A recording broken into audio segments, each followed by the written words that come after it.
Welcome back to Ethos of Humanity. My name is Catania, and I'm joined here today with Tyler Smith, a keynote speaker, mental health advocate, and survivor of the 2018 Humboldt Broncos bus crash. Through his powerful story of resilience, recovery, and personal growth, Tyler inspires audiences to navigate adversity, embrace change, and prioritize mental well-being. Thank you for joining me today. Oh, Catania, it's a pleasure to be here. Yeah, thanks for having me. Yeah, we had met a few weeks ago, and just hearing your story is absolutely remarkable. So, for anyone in the audience, I would love for you to start from the beginning and share much of your story and kind of what led you into the work that you are doing today. Oh man, do you want to start like I when I w- no when I was born and like no, I'm just kidding. I Uh I love like a full like deep dive on. yeah, no, I don't actually have many people are like, did you like want to do public speaking growing up, or like was it? And I'm like, heck no, like it was never on my radar. I think obviously surviving the crash. It took me a while to end up really becoming vulnerable, even just with like my friends and family, let alone like in front of people. And I think from that, like it is such in a way, it can be a snowball effect. And like I did one and then really never thought anything of it. And then I think obviously, continuing to that, it's just like interesting how and something I really do appreciate about the public speaking world is it's a lot of word of mouth, which I think I'm not a great self promoter, so I think that kind of is a benefit to me a little bit of like I just hope that somebody, if they hear me somewhere else and like they can refer to whoever, and it's like oh, my cousin heard you here, which is really nice. And I think yeah, but for me, I was just like a Alberta hockey player, and I think never on my radar of something I wanted to like share my story, nor did I really obviously understand the world of mental health or well-being, nor did I, and in a way, want to. And I think that's something that it's nobody's fault. I was just like, that was the way I was, the playing hockey and playing a team sport. Like it was, you're seeing it change quite a bit now, but obviously I think I was kind of, in like the tail end of like the old ways in a sense of, yeah, it's not what you do. So I think it's funny how much I've kind of maybe grown in that space, stemming from the worst day of our lives. But I think it's you appreciate how many perspectives you can gain along the way, and I think yeah, for me, I'm not an expert by any means in this space, but I do love people and I love meeting people, and I think so that's a very like weird, long-winded way of answering your question of how I got into storytelling and like sharing. And I think that's we can go into a lot of different aspects of it, but I think just purely like saying yes, like the first one said yes, a couple more said yes, and I think from there, I never thought that it would turn into something, nor did I think it would be like my way of living and like what I would end up doing. But I think in a way, me saying yes has really led me to a lot of beautiful places and beautiful opportunities. And I think I'm really grateful for that. And I hope to continue. I don't know what the future plan holds. I don't really know, but I'm kind of just, happy to be along for the speaking journey ride. And I kind of just want to trust the process that'll lead me to what's next or continuing to do what I do. Hmm. Yeah, and if you're comfortable, for anyone in the audience that isn't aware, would you be able to share what had happened in 2018?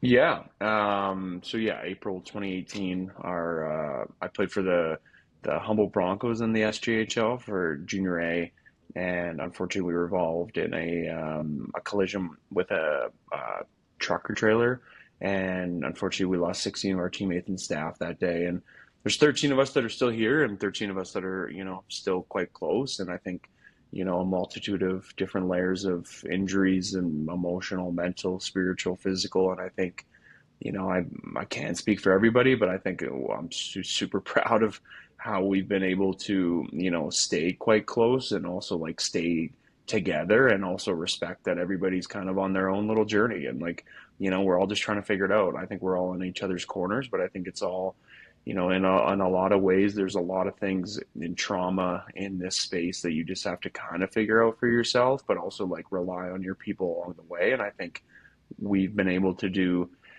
for being a bunch of kids in a way. Like we've been able to do quite a good job at doing that. And like I said, I don't want to speak for everybody, but I think just like, seeing how many amazing things that the guys are doing is always such a treat. So yeah. Hmm. Well, I just from experiencing grief myself in my own personal experience, it is interesting how we all will have to heal in our own way. It does look very different for each person, but even the way that you're articulating it, I feel like your strengths came out in a way to support the group. Did you find yourself coming together in different ways and maybe not necessarily reliving it, but talking about the experience and being able to see it in a certain light to empower each other through that? Yeah, I think yeah, in a way for sure. I think it's hard because, we are spread out across Western Canada, so it's like, we got guys in the prairies and guys in Alberta, guys kind of everywhere. So like, it's not like we were a small town team where we all like lived on the same cul-de-sac and we could all just like get together like every day. So I think that was like an interesting one where when we were, you know, in a way struggling, it's not like you always have each other around, but I think, when we were together, I think we did a very good job of I think trying to make it like enjoyable again and trying to, get back to the culture and foundation we had within our team that year. And I think, in that is just like telling stories and being there, and yeah, we'll have some laughs and yeah, we'll have some cries, but also just like, trying to celebrate each other, trying to just like meet each other with where we're at. And I think in a lot of ways we probably had, a lot of deep conversations, but within trauma, within a lot of those spaces, like I think for me, I wish that I could remember a lot more things and like really like was able to like pinpoint a lot of conversations. But for a lot of it, you're on autopilot, and I think those memories and conversations go a little bit by the wayside. I mean, they mean so much at the time, but Yeah. in pain, like it's hard to like really like remember. Like Yeah. in a way, I think there is certain things that you will always remember, but for me it's just like I wish I kind of like wrote things down and like, in hindsight being been able to like, have those. But in another way, like I think it's also just like important that we went through those. And so yeah, I think we did a good job of, trying to relate to everyone's situation in a way of like every day or that day for everybody was different. So it's like you got to meet each other with where you're at. And I think it's like, learning. Yeah, I don't know. I'll kind of leave it at that. But No, I agree. It is a day by day thing, and it is true when you go through grief, especially on an emotional level. I always use the analogy of it feels like you broke every single bone in your body emotionally, let alone the fact that you went through physical injury as well. And you do almost store some of that, whether that's just a coping mechanism or just inherently kind of how you move forward is like how do you like put yourself back into that place of that pain that you're living every single day trying to get through. And it's a day by day, it's a brick by brick rebuilding of everything. So I can completely understand. And then so as time went on, did you find your within yourself you're like I feel like I have something to say, I feel like I have something to contribute to this, as you started to build everything back together? yeah, it's funny. Like even I joke about my first talk was in like White Court for a provincial hockey championship, and like even I'm sure people are gonna like even when people are like, oh, like you're a keynote speaker, I'm like, I'm just a speaker. Like, I'm just like happy to just like share. Like, I think it's like, it's hard to, for me at least, to like really fully embrace that. And I think I have, but in a way, like, I'm just like, oh my God, no, I'm just like happy to be here. And like, it's whether it's in like Vermilion, Alberta, or like, like Unity, Saskatchewan, or St. Walburg, I was like, in last week. I'm just like happy that you guys like brought me out. Like I think so. I think for me, it was never like I have something to share, and I think I look back and yeah, I still don't really know what I'm doing sometimes, but I think it's like that always really comes back to like the authenticity and like the relatability and like and I always kind of preach this whenever I talk. I think, within storytelling, those things really do have to shine through. And I also think curiosity. I think those are my kind of three core things of like, being able to be curious about your story, being able to be curious about people's stories, but also in that, like making sure that like you're staying authentic to yourself throughout your storytelling journey. And like, so yeah, it was never a case of like I have something, because I was still in it. Like I think, Mhm. and in a way you're never out of it. And I think even for me now, like I don't have like 15 different talks that I can do. And I think within that, like obviously being able to like learn every day and like really like pull from every experience in like every group that you talk to, or even just like a conversation that you have with your boys or your people, or like a random, like I think such a way of like making it fresh because of like the fact that you're still in it and still willing to have these conversations every day. So I think being able to evolve through that is maybe sometimes of like, oh, not so much of I have something to share, it's like, oh, I have something new that I can maybe put in. And I think that like it's better when it's like, yeah, it was 2 weeks ago and I was chatting with so and so and like they shared this. And it's just like, Yeah. that's really what brings people out. And I think, like yeah, I think that's kind of where I go with that of like, I wouldn't say I necessarily like, I'm like, oh, I have to share this. It's more just like, I think this is a chance to relate to, this audience, and like that, I think they can pull from this. And like, even when I talk to when I talk to youth, I give like five youth that I've met along the way. And when I talk to adults, I give five adults that I've met along the way. And I think even with that, like you try to be able to like create the space or initially where people are like, oh, I can find myself in between like adult two and three. Like, I think that's kind of where I'm. So, yeah, once again, I'm not a super long winded way of saying like, I'm just like happy to obviously share and like really like just grateful to be able to like, go out and be able to create those spaces. Yeah, I agree too, even on my own personal journey and sharing any sort of speech keynote. I think I've admitted that like I'll never arrive. It's a consistent journey. Yeah, exactly.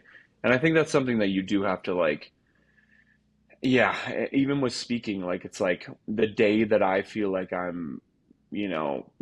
I don't think there will ever become a day where it's like, okay, that's it. I've healed. I'm done. Because I think it's like you're never gonna fully get to that point. But I think it's also like learning to be open to the fact that like, yeah, no, I'm with you. I think it's just like still like yeah, we're still in this, and like we're still on this, and like I think there's always going to be, moments that are going to set you back. So I think yeah, being able to just like pull from now your experiences that you've had through speaking and storytelling is something that I really try to lean on. Yeah. For myself, and I'd love to bounce this off you. So I did a speech just last fall, probably in one of the most vulnerable parts of my life. So I was raised Jehovah's Witness, and I'm Hmm. very respectful of spiritual expression. For myself, it was very limiting in many ways, Yeah. and I kind of just spoke more to like this sense of like speaking to like my inner child of what that wounding was. And I still will say to this day, I don't live on that crusade of like it was all negative. It's a yes. And I guess the bottom line is, I think, at least for myself, the pain that I've endured and the things that I've struggled with that I share, I speak to it in a sense that I don't ever want it to be in vain. And I guess coming out the other side of this specific speech, I felt this massive relief. Yeah. And then as well, obviously, many people coming forward wanting to be vulnerable. Did you feel much of that? So as you speak, do you ever feel almost like a weight is lifted? Did it give you some sort of confirmation that you're like, yes, this experience happened, but I'm not going to live on this forever, and I grow stronger every day, by being public with it, by just embracing it for what it was. But, you know, there's still a Yeah. big, long future ahead. Yeah, and I think that's something that you really have to like, yeah, you really have to learn to kind of, I think there's such a roller coaster of it, and I think honestly like learning to detach sometimes is something that I was never good at. And like now, like even when I mentioned like being able to like before we were chatting about how, speaking season kind of dies down in the summer, and it's like, in the summertime I can just like relax now and like kind of unwind and decompress and, stay busy. But I think now it's like I realize like how much of a toll it can take sometimes, and like learning to respect that and like learning to respect your boundaries a little bit. I'm a yes man, so I really do probably sometimes have a hard time. And I think even, my wife can always sense when I'm probably wearing myself a little too thin. And I think I've had to learn that I can only do so much. When you first start sharing and people come up to you and are, like becoming vulnerable and sharing about their story, and it's like relating to your story and this and that. And I think it's like, wow, this is like such a magical experience that like people can like really come to you and like feel safe enough through your storytelling to like share. And like, at times I was like, oh, like, oh my gosh, this is like, and then I would like try to fix everybody. And now I've realized that like you can only do so much and like you can't bear that weight. And I think for a while I would actually get to a point. I'm not saying like every year I can't, I'd love to look back and like and kind of pinpoint when it was, but like, I've had a couple times where I'm like, I'm done. Like I'm so exhausted. Like I'm just like, what am I doing? Like why are you sharing? Like you're done. Like what, like stop. Like it's so, and I think it was honestly because I bared so much weight of like people coming up to me. And I think now it's like, okay, like I love when people come up and share and like talk about, but I think it's like I can only do so much. And I think that's like really helped with like the roller coaster aspect of it. And I think even just like with the, yeah, with my piece, it's like this is just kind of my, and I always talk about comparison of like I don't want you to compare. And I think I was probably at fault for a while of always comparing and always like, and now it's like no, we're just trying to find a common ground. We're just trying to find something that we can work with. So yeah, I think what was your original question again? That's the relief of being Yeah, oh, yeah, vulnerable and like sharing that. And I do totally relate where I think I've like almost taken on the emotional weight of so many people where it's like you almost yeah. have to have that level of self-preservation too. And kind of knowing those limits because no one gives you a manual or like a blueprint for what that looks like. Yeah, and I think, the speaking world, I think there is such a relief that comes with, and it's funny that it comes at certain points. Like, after some talks, maybe you don't feel it's like as, that was a little bit off. And like, but then after some talks, you're like, oh my God, I feel incredible. Like that was like, it just felt like it was just like exactly what you needed in that moment. So I think there's such a, you kind of just have to embrace it how it comes. And I think you can, yeah, once again, like there's no there's no blueprint to this. And I think obviously with the public speaking world, like it can be isolating at a lot of times. And I think, I really respect the people that have like their groups, but like a lot of people will have somebody to travel with, and like my wife will come every once in a while. So I think me, and now I've learned that I really do like, traveling alone every once in a while and just going in, speaking and, checking out the little town or city wherever.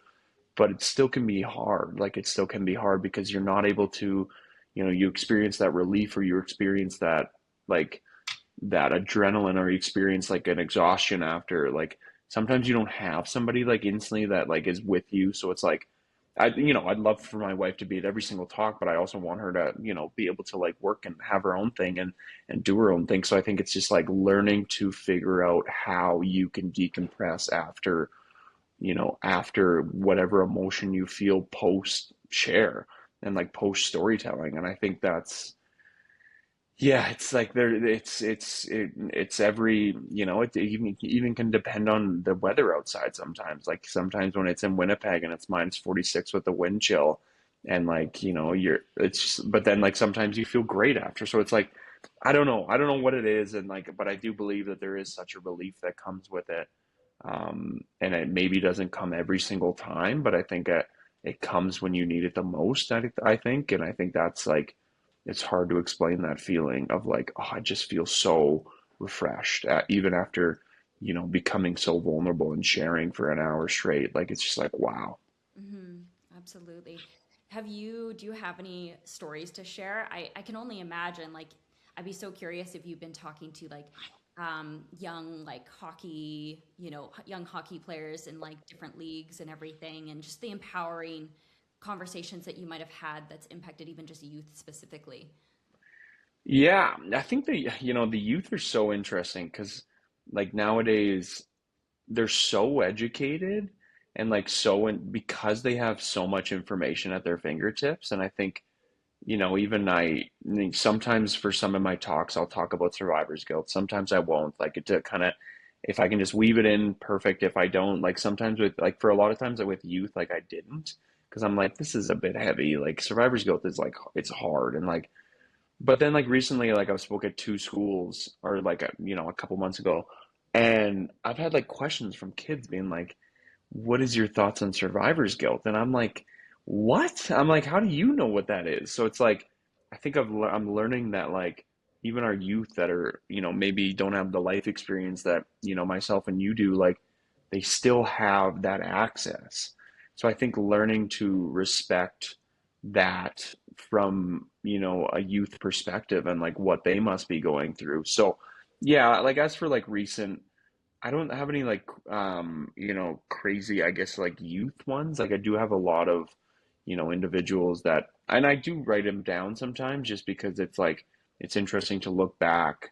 And this one's a bit heavy and like I don't want to get too much into it. I won't even mention like what province I was in, but I had a young girl after my talk reach out and just share that, she was planning on taking her own life. And I was like, oh my gosh. And like, that's horrible. Like, but then in the same message, she wrote, but I've realized now that like, and I'm not trying to hype myself up by any means, but she was like, you made me feel seen today. And I really do want to continue to try and move forward. And I think that was like, I think it was like a 14-year-old girl. And I'm like, geez, Louise, like, that is like a conversation that is we need to be having more of. And like I don't know enough about suicide prevention. I don't know enough to really like speak on that, but I just know that like this is going on and like this is like happening like quite frequently, not just in like your big centers and like your big hubs. Like I think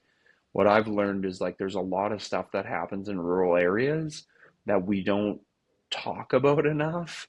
And it's like quite sad in a way, but I also respect that like, people are just still trying to figure it out. And like, Mhm. with a rural area, like, resources aren't as plentiful. So it's like, it's hard because it's such you're a tight-knit little community a lot of the times. And it's like, when bad things happen, like it's hard to talk about, like it is. So it's like, offering that sense of community a lot of the times and like just like purely like yeah, I think it comes back to curiosity in a lot of ways. So it was really sad to get that message, but it was also like really uplifting that she's ready to continue and like ready to move forward. And I think that's like and I just like it kind of makes you shake your head of like where are we at in the world, like how do we get to this point of like young people wanting to do this. So Yeah. I don't know enough, but I just know that, young people just want to feel seen and like want to feel heard a lot of the times. And in a lot of ways that maybe is more challenging than it once was, but I think there is a lot of ways that we can do that for our youth. And I really respect our teachers and I really like I love every time I meet a teacher, I'm like, you're amazing. I'm like, what you do is amazing and like it's not an easy thing, but I think, they're trying their best as well. hmm I know I keep thinking about the advancement of technology and how accessible information is, but how connected we are. And I appreciate these conversations so much. You just realize how much we do need shared story and perspective and realize that we're not alone. Even just like, I keep going back to the concept of the fact that we're still mammals at the end of the day. Like, yeah, Yeah. a conscious mind, so we have free will, but at the end of the day, at our core, primitive base, like we are like creatures that need connection. Yeah, and I think that's like yeah, I think connection's obviously one of my like main pillars now, and it's like something that I really, even on Friday night, I got to, go lawn bowling with like 40 of my closest friends and family, and it's like you look around sometimes and it's like this is incredible. Like what, like how like Mhm. how beautiful is this that we all get, but then like you also got to remember like, a lot of people nowadays just like don't have that. And like I always sometimes read a stat to youth of like 40% of youth feel like they don't belong.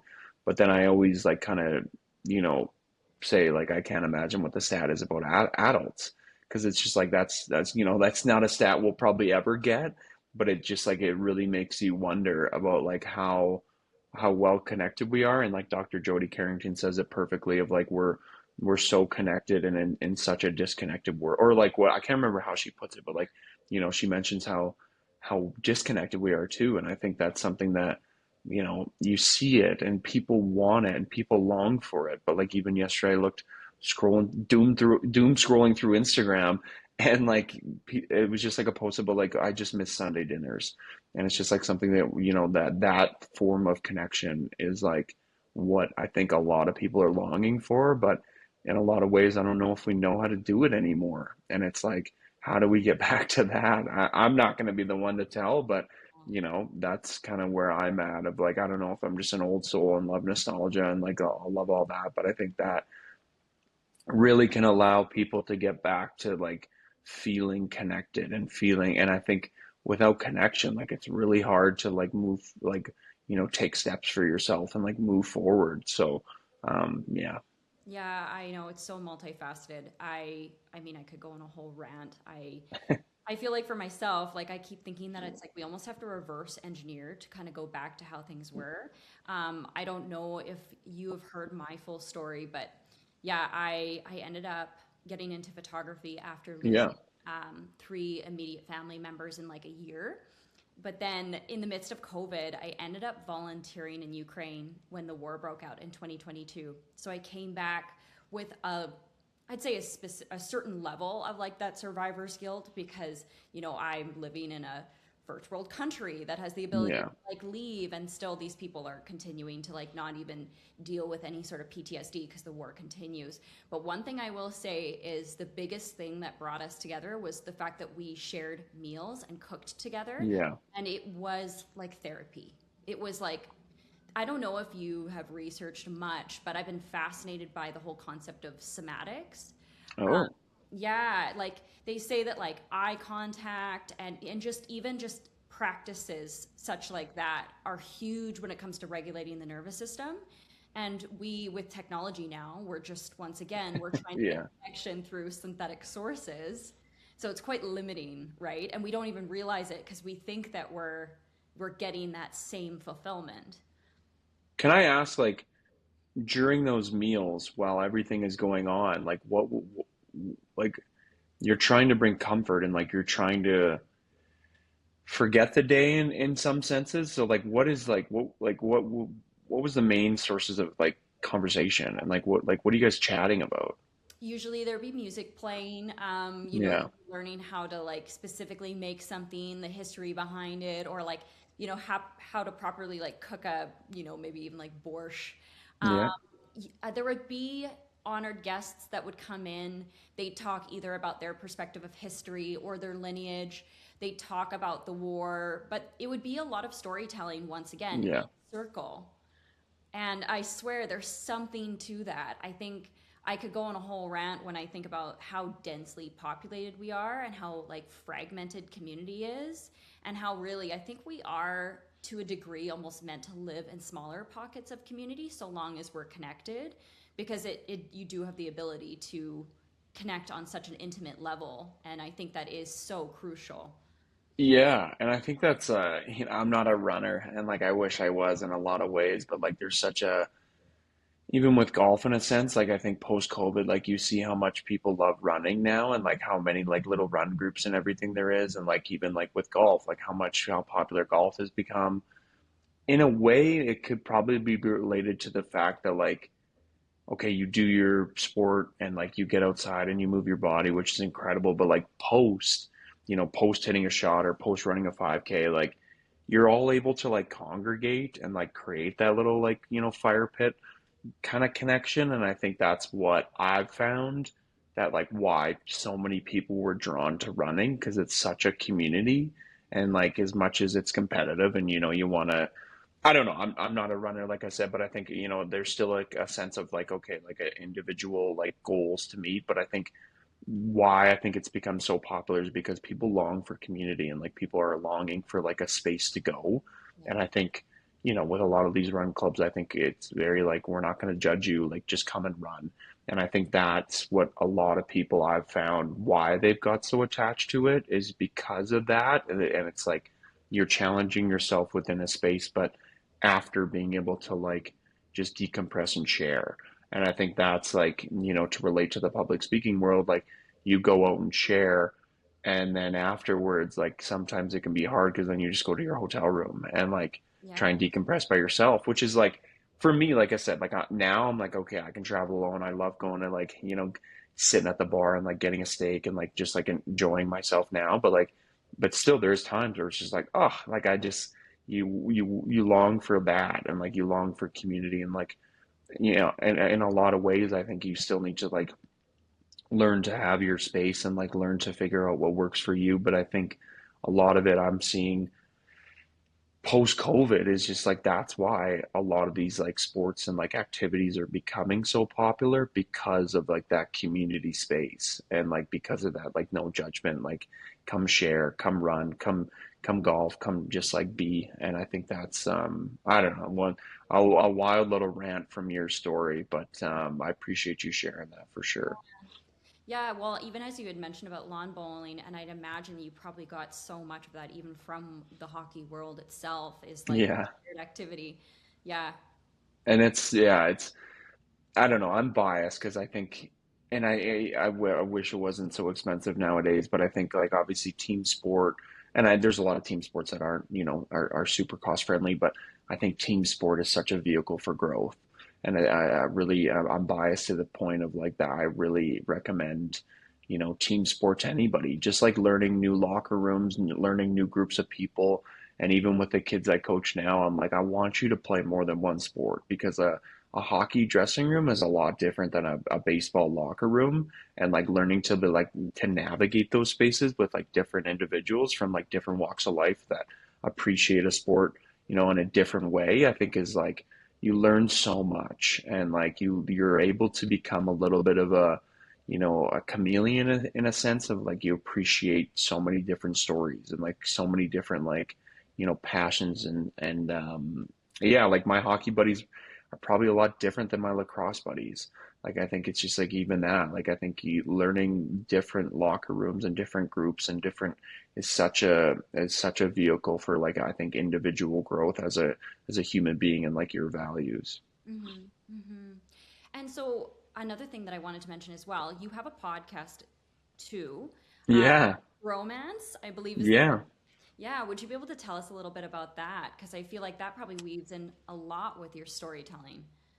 Yeah, it's once again never something I anticipated doing, but I think I did a podcast with a former NHLer, Riley Shan, for like, oh man, I think we did for like 2.5 years. Like we did like probably 50 plus episodes, and like, with us, like Riley was fresh out of the game, and then I was kind of like, in the mental health conversation space, and so we were able to bring a multitude of guests on of just like different areas of life. And I think from that, I think led into, what we're doing now. And the Bromance was with Dylan Playfair of the hit show Letterkenny. I mean, he's more than just Letterkenny. He's, incredibly human being, and I think he's, done a lot in the acting space, and I know he's got a lot of stuff coming out. But for us, it was like, for us with Charm, and um, just like being able to get our guys talking about their bromances is something that, once again, we probably don't do enough. And like, it's same. I think girls are a lot more emotional. Not a lot. Girls are way more emotionally aware and are able to like really like, they, a lot of times they have that girlhood that's just like maybe different from like boys just like hanging out. So I think being able to like offer men the opportunity to talk about like their boys and like their people and their bromances that have helped them like get to where they are today is such a fascinating thing, because we probably just like don't create that space enough for people to talk about their people. And like, I'm a firm believer that you should like celebrate your people, and I think that's something that we maybe don't do enough as well. So I think offering, individuals that even me, like I haven't met a lot of the people that have come on to our show, and it's wild that like through a 30-minute Zoom call, you can create such a banter and like create such a space of like, we just want you to talk about your people. And I think that's something that it really is a beautiful thing, and it really does. You can like kind of see like the zest for life and like that like the little sparkle in people's eyes when they just get to like talk about their people. And it's bromance. So like obviously we want them to talk about their boys, but also just like talking about their moms and talking about their grandmas or whoever it is. Like I think that is such a neat thing. So yeah, our first season was all athletes, and now I think we kind of want to move. I don't know. Once again, I'm kind of just like happy to be along for the ride, and like just like so grateful for everybody, with that's been involved with bromance, and hope to continue doing it, and hope to continue like learning from individuals that I never thought I would be, hopping on for an hour chat with. So I love it. Yeah, it's the journey. It's the yeah, still. It's That's what I'm finding too with my interview series as well. Is I'm allowing it to take form and let it take a life of its own and kind of see where it goes, because I mean it's great to have kind of an idea of what direction, but at the same time too to like kind of let it free flow, be organic and candid. It just it's incredible what comes out of it without an expectation. 100%. And I think that's something that Dylan and I have only met each other one time in person, but the fact that we're able to like have this and create this already, like through that, just like goes to show that maybe our values are so aligned of like, just being able to appreciate the journey and like being able to appreciate the stories and being able to appreciate the perspectives. And I think that's something that, I think we both found, which is once again a pretty unique thing. Hmm. Yeah, absolutely. And so, leading through 2026 and going forward, are there any big projects, any big things that you're kind of getting excited about in your work and in the public sector? Oh, yeah, like we chatted before, I think it's like I'm kind of just, I got two more talks in June, and then enjoy the summer, and then, see what happens in September. And I think once again with the speaking world and that space, like it's hard because there's a lot of unknowns, and there's a lot of like, some busy months, some not busy months, some like, oh my gosh, what am I going to do? Am I going to keep doing this? So I think for right now, it's like, you know what, I'm just gonna keep sharing until nobody wants me to talk anymore. And like, I know that day could come. I know that day might not come. So it's like, no major big projects right now. I think just, transition into Bromance season 2, have some fun with that. We just released a new line on our Not Alone little mental health awareness clothing line that my wife spearheaded, which was great because she's so much more like just like smart, and just like yeah, she just gets it. And I think she's done a really good job with that. And yeah, just there's always speeches that you look forward to, and being able to weave in some travel and like try to make a little vacation out of it, I think is always something that my wife and I really appreciate. So you always hope for that, but I also like I just appreciate the fact that I think I'm hopefully going up to like Slave Lake in like October or November, and it's just like it's a new part that I haven't been to, and like that'd be great. Like I'm excited. Like it doesn't have to be the glitz and the glam. Like I'm just like happy to just like go to like some of these spots that I would have never went to before, and meet incredible people that there's so many people from talks in the previous that I still talk to, and like usually it's a lot of like mom like figures, funny enough, and like a lot of like mom like figures that organize this talk for their group and end up just like being such special people. And I think once again, like you learn to appreciate that people just want to celebrate each other in a lot of ways. And like there's even a, a little game called We Are Strangers. I think it's called We Are Strangers. Anyways, they set up like this thing, and I don't know which city it was, but it was just like a sign or like a little pickup phone that said, "Tell us your good news." It's like a red, like old phone, and like you wouldn't believe how pure the responses were. So I think for me, no major projects, but just being able to create space where people Yeah. feel, seen and heard and loved and appreciated. And I think, I don't want to take that all on myself, but I think there's a lot of ways that you can kind of create those little spaces and nooks and crannies within it, and also try to enjoy it. And no, yeah, just we'll see. Kat and I love to travel, so hopefully one more big trip this year. But for now, we'll celebrate all our friends that are getting married this summer and move on to next speaking season and try and have some fun with it and try and learn and yeah. I am all about metaphors, and I'm sure I've spoken like them already, but I always look at it as, you're trying to ascend to the top of the mountain and you can't see the top, and you're just gonna keep traversing back and forth and try to enjoy the view while you are doing it. But yeah, I'm sure it's been a wild ride, and it's gonna continue to be. Yeah, it's a journey. Yeah, just try to enjoy it and try to. I spoke in Kenora, Ontario recently, and like as soon as you get over that Manitoba border, like what a drive. Like it's gorgeous, the Canadian Shield, the lakes, and it's like sometimes you kind of just stop and like I've learned to try and stop and be like, wow, like what a blessing, like being able to, see this part of the country and get to come and share. And yeah, that mountaintop, who knows where it is, but for right now, I'm just gonna, you know, keep going. Yeah. When you do travel, do you end up trying to like see like kind of this city in itself, like where you are? Do you take that time? Do you find that like helps with your public speaking? Yeah, it depends where, like depends, sometimes it depends what's next. Like it's very dependent on like what that week looks like or like what, sometimes maybe do I try to get in, get out so I can sleep in my bed more at home? Yeah, of course, but I think even with I got a speech in September, hopefully in West Vancouver, and like Kat and I are gonna go to Tofino out of it. So I think it's like, it's different West Vancouver to Tofino, but I think it's still like being able to like bounce off that and like try to enjoy that space or that world. I think, yeah, like I never want to be the speaker that just like strolls in, speaks and then leaves. Like I think, taking 2 or 3 hours before coming to the event or whatever it is, meeting people and like, yeah, so not so much maybe being able to like check out the city, but I think being able to just like meet the people and like, get to spend some time with the people before. And I think that's something that I really appreciate now, and I hope that they really appreciate now too. And I think,